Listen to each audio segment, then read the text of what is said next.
আসসালামু আলাইকুম গাইস, আমি আজকে আপনাদের সাথে শেয়ার করতে আসছি খুব লং একটা ব্লগ।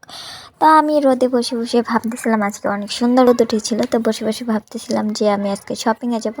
যেই ভাবা সেই কাজ। তো আমি রেডি হয়ে ফাইনালি বের হয়ে পড়েছি শপিংয়ের উদ্দেশ্যে।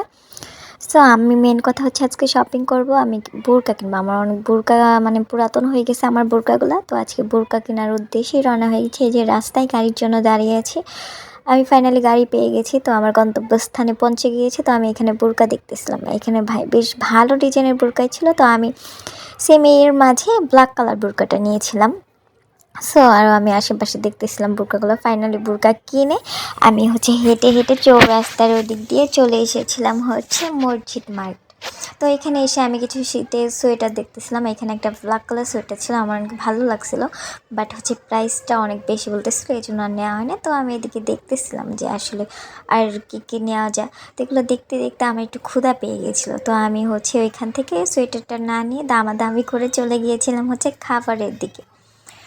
সো আমি এখানে একটা ঘুরতে ঘুরতে দেখতে পেলাম এখানে একটা ফাস্টফুডের দোকান আছে। তো এইভাবে ঘুরতে ঘুরতে সব কিছু দেখলাম। এখানে পোড়া রুটি আর চা একটা দোকান ছিল। বেশ ভালোই কিছু ফাস্টফুড অ্যান্ড সি ফুডের দোকান ছিল।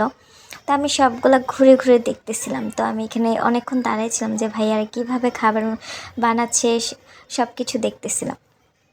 সো দেখতে দেখতে তো আর মন মানে না, দেখলে তো আর হয় না। সো আমি সব জায়গায় ঘুরে ঘুরে দেখতেছিলাম যে কোথায় কী আছে। তো আমার এরকম কিছু খেতে মন চাচ্ছে যেটা অনেক ঝাল হবে। তো আমি মনে মনে ঝালমুড়ি খুঁজতেছিলাম। তো খুঁজতে খুঁজতে আমি একটা খুব দারুণ মজাদার ঝালমুড়ি খুঁজে পেয়েছি। চুই ঝালের ঝালমুড়ি ওফ, আর রসুনের। আমার তো এটা দেখে দেন, আমি তারপরে অর্ডার করে ফেলেছি যে আমি একটা ঝালমুড়ি নেব। তো উনি আমি দেখতেছিলাম যে চুই ঝালটা কেমন, কিভাবে কি করেছে। তো আমি মশলাটা ভালো করে দেখতেছিলাম, একটু আপনাদেরকে দেখানোর ট্রাই করছি। উনি আমাকে দেখাচ্ছে যে আমি বলছি চুই ঝাল আছে নাকি আপনি এমনি নাম দিয়েছেন চুই ঝাল। পরে আমাকে দেখাচ্ছে যে চুই ঝাল আর রসুন। তো পরে আমি বললাম যে ঠিক আছে, ওকে, আমাকে একটা বানিয়ে দেন, দেখি খেয়ে দেখি কেমন লাগে। সো আমি বলে যে চুই ঝালের ঝালমুড়িটা নিয়ে নিয়েছি। তারপরে চলে এসেছিলাম বার্গারের জন্য, কারণ বার্গার খেতেও মন চাচ্ছে। তো বার্গার কিভাবে বানাচ্ছি এটা আমি আপনাদের সাথে শেয়ার করছি যতটুকু পারছি, কারণ অনেক লোকজন ছিল। আমি ভিডিও করতেছিলাম, সবাই তাকাইছিল, ভাবতেছিল কোন সেলিব্রিটি আসছে, কোন ব্লগার আসছে।